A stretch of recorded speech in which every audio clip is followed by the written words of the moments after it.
نبی سلطانا زار دی مدینه نشام دیر پا مونگرانا.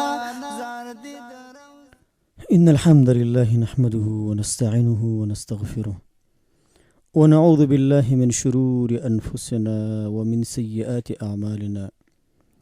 من يهده الله فلا مضل له ومن يضلله فلا هادي له. وأشهد أن لا إله إلا الله وأشهد أن محمدا عبده ورسوله. أما بعد، أعوذ بالله من الشيطان الرجيم. أشر أريد بمن في الأرض أم أراد بهم ربهم رشدا. محترمو د صفا رادیو اوریدونکو، د نبی کریم صلی الله علیه وسلم سیرت تر دې ځایه را رسېدلی و چې نبی کریم صلی الله علیه وسلم د طائف په سفر باندې تللی دی. د طائف په دعوتي سفر کې نبی صلی الله علیه وسلم 10 ورځې هلته تېرې کړي. د ثقیف د قبیلې د مشرانو سره نبی علیه السلام ناسته وکړه، لیکن هغوی ډېر سخت مخالفت د نبی علیه السلام د دعوت وکړ او د نبی علیه السلام هیڅ خبره ونه منله، تر دې چې هغه خلک دې ته اړ شو چې د کلي خمقلان یا عام ساده خلک، ماشومان، غټ واړه دی ورپسې کړل چې دغه کس وولئ. او نبی علیه السلام او زید ابن حارثه صحابي د دومره په تیږو وویشتل چې د نبی علیه السلام هغه بوټان پڼې مبارکې د وینې نه ډکې شولې، تر دې چې هغوی د زید ابن حارثه د شیبه او د عتبه هغه باغ کې دمه کوي. د هغې ځای نه چې کله دوی راوځي نو یو 2 کاره دلته وشو. یو کار دا وشو چې نبی علیه السلام په یو میدان کې د سهار مونځ کوي. زید بن حارثه دا ورسره هم په منځه ولاړ دی رضی الله عنه. او په دغه وخت کې یا د دې نه مخکې وخت کې د نبي علیه السلام د راتګ سره سم پیریان د اسمان د ختلو نه دا بند شو. یو د بل د پاسه پیریان ودرېدل، د اسمان نه به یې ځینې خبرې راخیستلې د ملایکو د مجلس نه، لاندې به یې خلکو کې خورولې، ځینې نجومیانو، ساحرانو، پیریانو دې ته به ورکولې او خلکو کې به دا نظریه ګډوله چې ګوره دا نجومي او دا پلانکې ساحر په علم غیب باندې پوهېږي. حال دا دی چې دوی به د هغې ځینې یوه خبره راوړې وه، 6-8 به ورسره نورې ملګري کړې وي. نو پیریان د اسمان د ختلو نه بند شوي دي، نشي کولی پورته جګ شي. دوی ته الله دومره قوت ورکړی چې یو د بل د پاسه ودرېږي. دا قوت یې ورکړی چې دوی ډېره مسافه په لږ وخت کې وهلی شي، په هوا الوزېږي. مختلفو شکلونو سره الله تعالی دوی پیدا کړي دي. نو پیریان ګرځي را ګرځي او دوی ته دا ویل شي فضربو مشارق الارض و مغاربها، لاړ شي د دنیا مشرقي مغربي طرفونو ته وګرځئ چې څه شوي دي. اشر ارید بمن فی الارض ام اراد بهم ربهم رشدا، چې مطلب دا دی یا د ځمکې والا باندې د شر اراده کړې شوې ده یا ستا رب ورته د خیر اراده کړې. دا پیریان ګرځي را ګرځي او دا حالت معلوموي چې دا ولې دا پیریان مخکې به ختل اوس نشي تللی، څه مشکل دی. دو بیت النخله علاقې ته چې کله راورسېدل، په دغه ځای کې نبي علیه السلام د سار جمع ده او نبي علیه السلام ولاړ دی. او د نصیبین علاقې و پیریان دي د شام د علاقې نه راغلي دي او نبي علیه السلام یې ولیدي چې په دشته کې ولاړ دی په مانځه باندې. نو دا و پیریان یو بل ته ورانیزی شي، ولا نږدې نبي علیه السلام ته راغلي دي او بیا یو بل ته وایي چې چپ شئ، خبرې مه کوئ. د نبی علیه السلام نه د سار په منځ کې قرآن کریم ورنه واورېده. نبی علیه السلام یې خبر نه که، خو د قرآن کریم تلاوت ورباندې ډېر اثر وکړو، زی په زی باندې اسلام راوړم او مؤمنان شو دا پیریان. خپلو کې ځان سره ویل چې یاره مونږ چې د اسمان نه بند شوي یو هغه دا مسله ده، دغه اخیري پیغمبر راغلی دی. بس دا خلک مسلمانان شو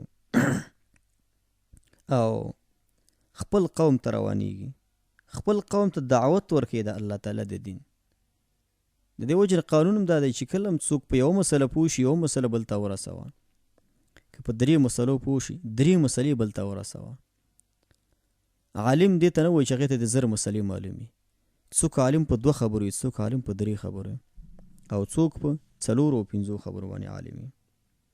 دوی ځان سره دا ویل چې دا هغه څه دي چې موږ اوس پیدا کړل چې موږ د اسمان ته د خطرونه یې بند کړي وو. خپل قوم ته ځي او خپل قوم ته دعوت ورکوي. څه وایي؟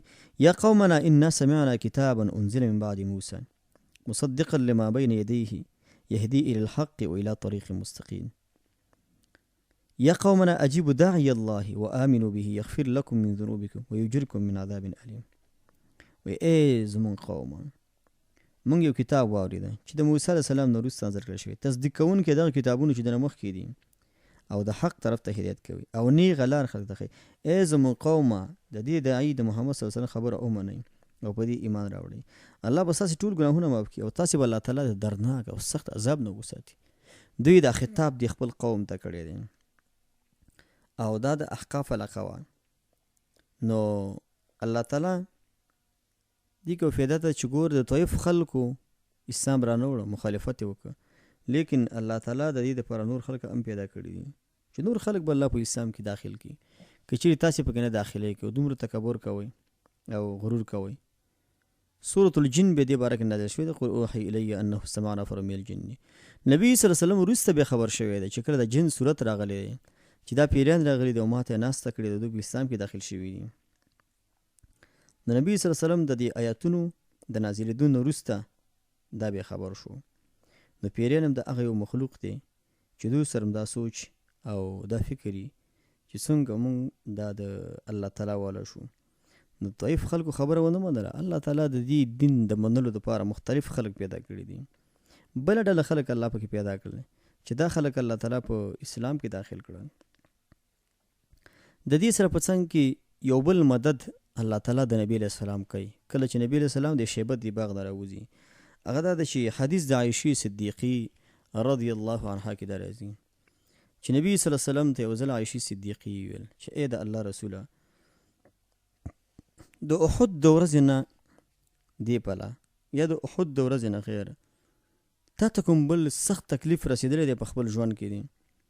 ځکه د احد هغه ورځ چې نبي صلی الله علیه وسلم باندې څو ګزارونه مسلسل شکل باندې خلکو کافرانو کړي. ابن قمیعه، عتبه بن ابي وقاص، ابن شهاب، مختلف خلکو په نبی علیه السلام باندې ګزارونه کړي د احد په میدان کې.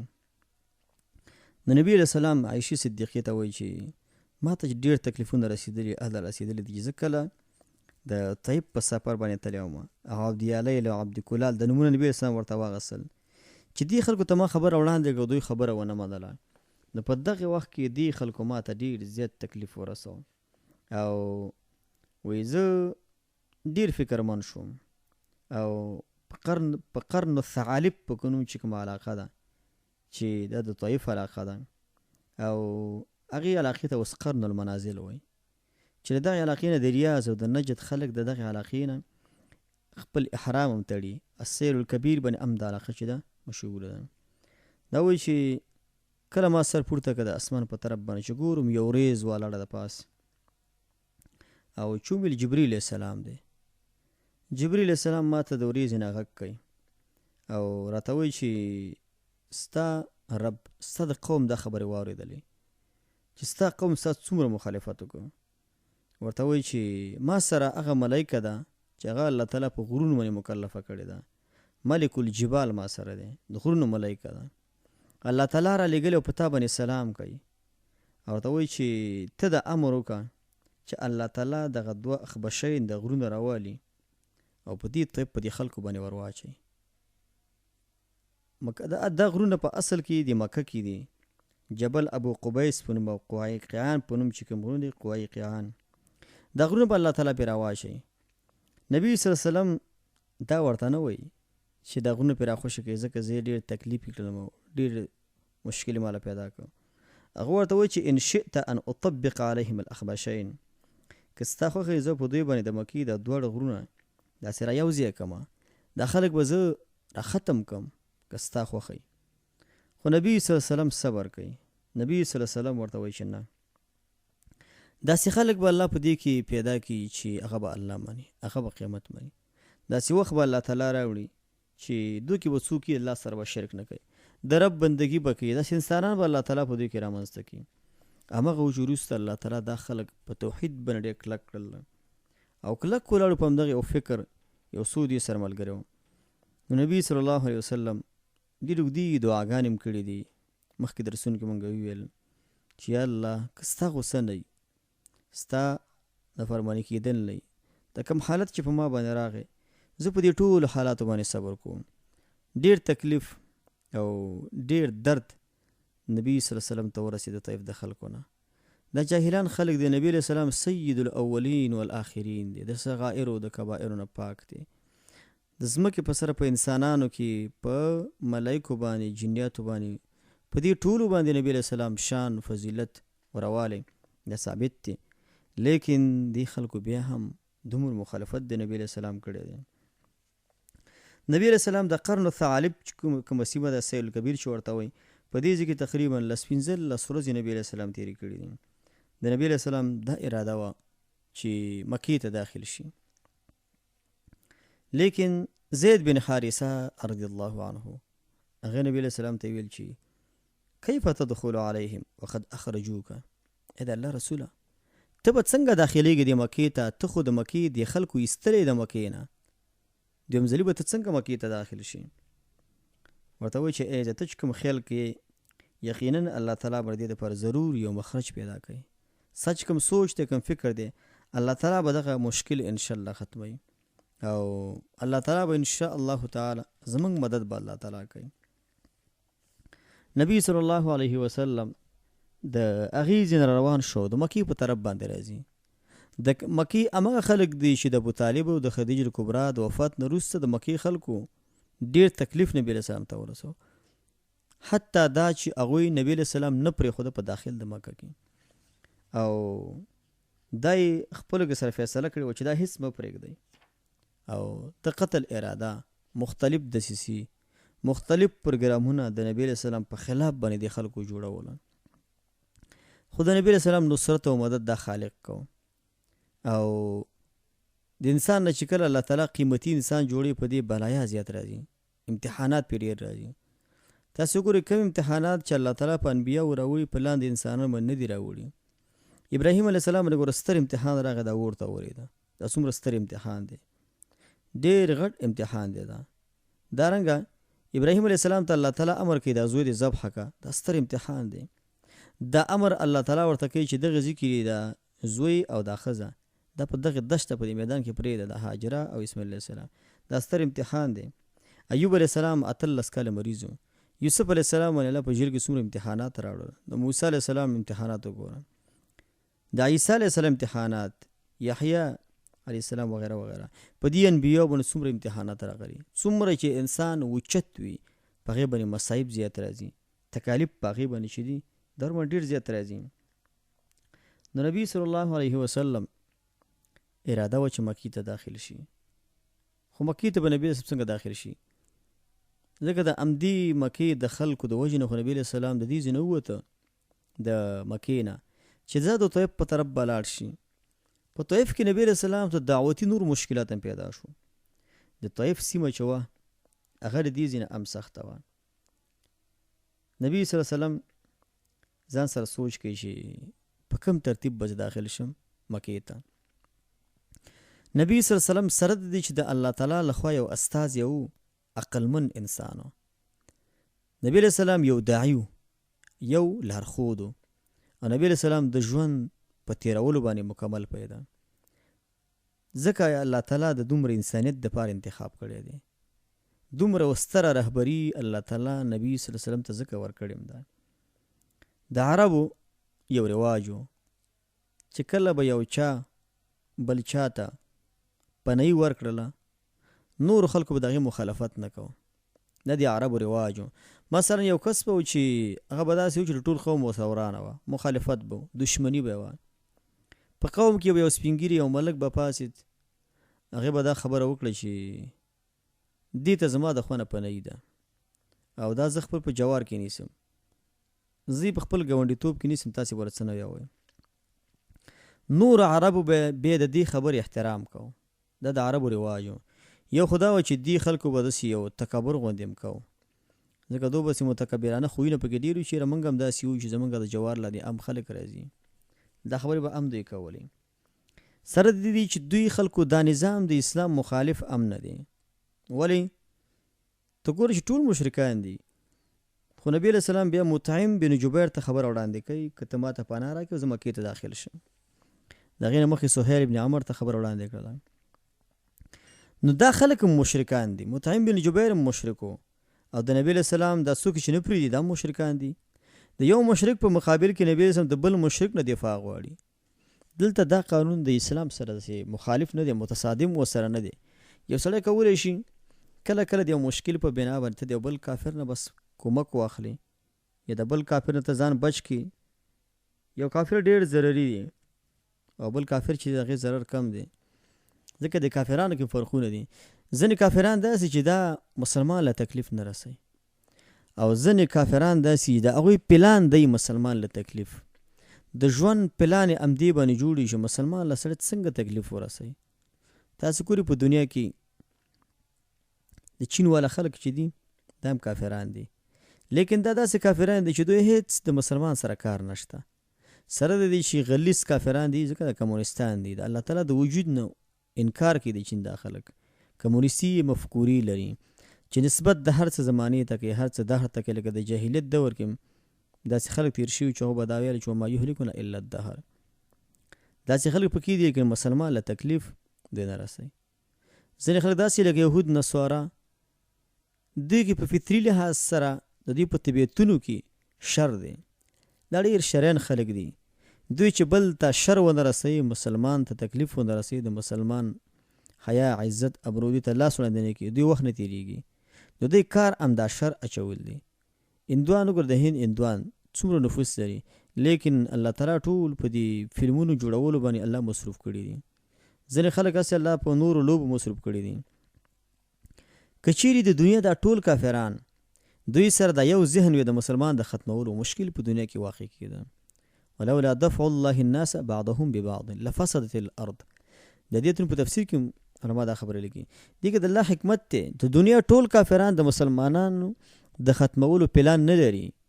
د دې وجه نه د دنیا کافران مختلف فکرونه او مختلف سوچونه لري. د دنیا د کمو کافرانو سره د مسلمانانو د مخالفت سوچونه او فکرونه دي. نو نبی صلی الله علیه وسلم مکې له داخلېږي، د جاهلیت د رواج موافق یو کار نبی علیه السلام کوي.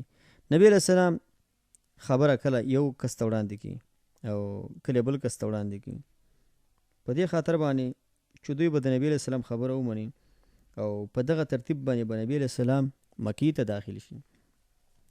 او دا دوی رواج و چې یو چا به یو ملک به چا ته پناه ورکړه، نورو مشرکانو به مخالفت نه کو.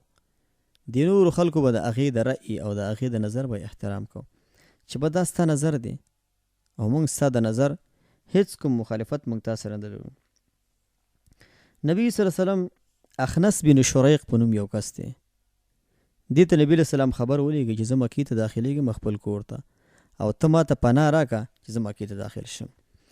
اخنس بن شریق هم دا یو منافق او کافر انسان و چې د خپلې علاقې مشر و. داسې یو سړی و چې خلکو به یې خبره منله او د خولې نه ډېر چالاکه غوندې و.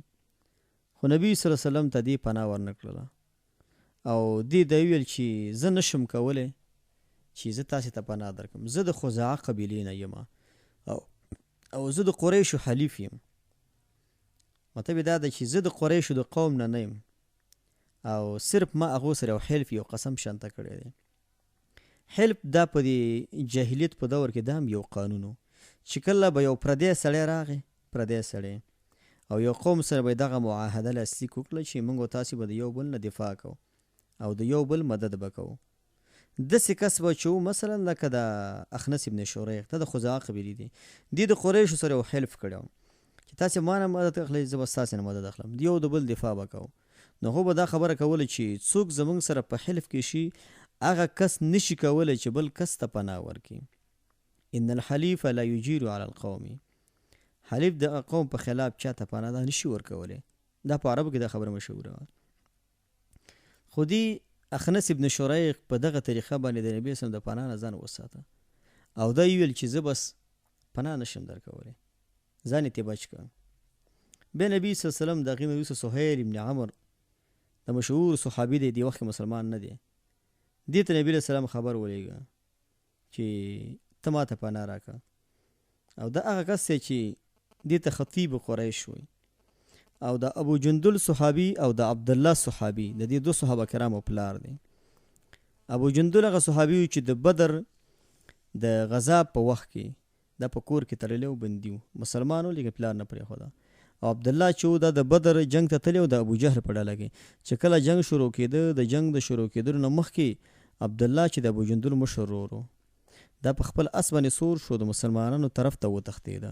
په همدې اول ورځ د دو سره تللی و، د هغو سره شو، بېرته د مسلمانانو په صف کې ودرېد. عمر فاروق سي ورته مخې ته راغی او ښه راغلاس ورته وویل چې ښه دې وکړه چې ته د مسلمانانو صف ته رالې په داسې وخت کې. نو دا د ابو جندل او د عبدالله صحابي پلار دی، سهیل ابن عمرو. دې ته نبي علیه السلام خبر ولېږه چې ته ما ته پناه راکړه. نو دې وله ویل چې زه خو د بني عامر د قبیلې نه یم، زه د بنو عامر نه یم، او دا قریش چې دي دا د بنو کعب نه دي. او دا وله ویل چې ان بني عامر لا یجرون علی بني کعب، زه د بني عامر نه یم، قریش د بني کعب نه دي. او بني عامر قبیلې والا یو څوک نشي کولی چې بني کعب قبیلې چاته پناه ورکړي، دا کار نشم کولی. دې مطلب دا دی چې د نبي صلی الله علیه وسلم دفاع کوونکي خلک ډېر کم دي. تاسې وګورئ چې الله تعالی ټول نظام چلوي. الله تعالی چې دی الحي القیوم ذات دی. الله تعالی نبی صلی الله علیه وسلم د الله تعالی په بندگانو کې د هغه بنده دی چې افضل بنده دی. خو دنیا کې وګوره په دنیوي لحاظ سره نبی علیه السلام ځینې اسباب استعمالوي. کله سهیل ابن عمر ته خبره لیږي، کله اخنس ابن شریق ته خبره لیږي، په دې خبرې خاطر ورته لیږي چې د خبره دوی ومني او دې له پناه ورکړي. دا د دنیا نظام دی او دنیا د دارالاسباب دی، وسایل د استعمالوي. په دنیا کې به سړی وسایل استعمالوي سره د دې چې الله تعالی په دې ټولو کارونو باندې قادر دی چې نبي صلی الله علیه وسلم مکه مکرمه کې خلاص ژوند کولی. خو دنیا کې چې کله څوک اوسېږي اسباب به استعمالوي، اعتماد په الله تعالی کوي. د توکل د کلمې تعریف علما داسې کوي چې استعمال الاسباب اترک النتیجه الی الله. اسباب به استعمالوي او بیا به نتیجه الله تعالی ته سپاري. داغې الله تعالی به ستا مدد کوي او عون به الله تعالی ستا کوي. د دې خبرې نه وروسته بیا نبي صلی الله علیه وسلم مطعم بن عدي پسې خبر ولېږه چې دا په قریشو کې یو مشر سړی و او د هغه کس و چې کله هغه صحیفه چې د مسلمانانو په خلاف لیکلی شوې وه چې کله مسلمانان شاه ابي طالب کې ایسارېدله، هغه صحیفه چې 3 کاله خوشه په داخل د کعبه کې ځوړنده وه، د هغې صحیفې د ماتولو دپاره چې کوم 15 کسیز ګروپ و د مشرکانو نه، یو په هغې کې دا مطعمه و، مطعم بن عدي. دیم هغې کې منډه کړې وه او هغه صحیفه الظالمه چې کومه وه هغه دیش کولی و او دا په هغې کې ملګری و. دې ته چې کله نبي علیه السلام خبر ولېږه چې زه مکې ته داخلېږم او ته وکړه چې ما له پناه راکړې، زه مکې ته داخل شم. دې نبي علیه السلام ته خبر ولېږه چې صحیح ده. نبي علیه السلام په دې وخت کې غار حرا سره دی. غار حرا دا د مکې نه 3 میله لرې مسافه کې دی. دې ساحه کې نبي علیه السلام دی. دې ورسره خبره اوکې کړه چې صحیح ده. نبي صلی الله علیه وسلم ته خبر ولېږه چې ته راځه. د غار حرا نه روان شو مکې ته راځه. دې خپل زامنو ته خپل نوسو ته امر وکړ چې تورې راوالی او دا محمد صلی الله علیه وسلم چې مکې ته داخلېږي د ده نه دفاع وکړي. نبي علیه السلام او زید بن حارثه مکې ته داخل شو او ګرد چاپېره د همدې نه دا د مطعم بن عدي چې کومه کورنۍ ده دا ورنه تاوه ده. راغی نبي علیه السلام مکې ته داخل شو او ټول مشرکانو دا ولیدل. خو نور مشرکانو څه ونه ویل، نه څه مخالفت وکړ، ځکه هغوی دا لیدل چې دا د دې مشرکانو عادت دی چې دوی د یو څوک کولی شي یو چاته پناه ورکړي، اگر که هغه کس به د خپل ټول قوم مخالف وي لیکن پناه وله ورکولی شي. نبي صلی الله علیه وسلم حرم ته راغی. اول د مکې د حدود داخل شو، بیا داخل د مسجد حرم ته ننوته. په داخل کې طواف یې وکړ، بیا مقام ابراهیم سره 2 رکعته لمونځ وکړو او د هغې نه وروسته نبي علیه السلام خپل کور ته روان شو. خپل کور ته هم چې ځي د هغې نه وروسته مخکې د مطعم بن عدي د کورنۍ غړي ولاړ دي. کله چې نبي علیه السلام د کعبې نه طواف کوي هم د مطعم بن عدي د کورنۍ 15 غړي د تورو سره ولاړ دي چې نبي علیه السلام څوک څه ونه وایي. دا ټول د نبي علیه السلام مخالف دي لیکن دوی د خپل قوم د عادت موافق نبي علیه السلام ته پناه ورکړي.